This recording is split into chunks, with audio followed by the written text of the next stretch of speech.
150 people in Blair County came out to the Altoona Terrace in Altoona to listen to a gun expert talk about his new book called The War on Guns. John Lott Jr. was there to share his thoughts on gun control and help raise money for the Blair County Republicans. Our Karina Chung talked to him about how the Second Amendment right to bear arms is playing a large role in this upcoming presidential election.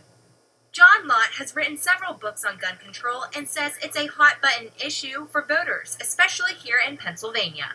Lott says strict firearm legislation will sway voters. Unfortunately, it's basically the good, law-abiding citizens who obey the laws. So when you impose fees and other regulations there for people to get it, they're the ones who you primarily disarm. Blair County Democratic Chair Jillian Katzer says there needs to be more education and reform. I think it's important to recognize that the Democratic Party isn't attempting to take anything away from anybody.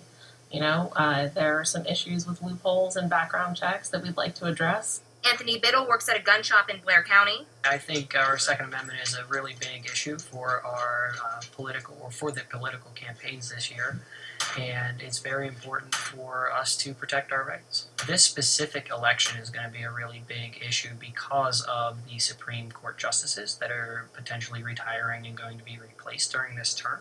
Lott worries if Clinton were elected, she'd appoint a justice that would overturn rulings supporting the Second Amendment. Right now, it's a 4-4 tie in the Supreme Court with Antonin Scalia dying earlier this year. Those decisions, really the only thing that they did was make it so government could not completely ban guns. Katzer says Democrats want to keep guns out of the hands of people who shouldn't have them. I think that sensible gun legislation is a great first step, and education is a great second step. The presidential election takes place in just under 60 days. In Altoona, Karina Chung, WTAJ News.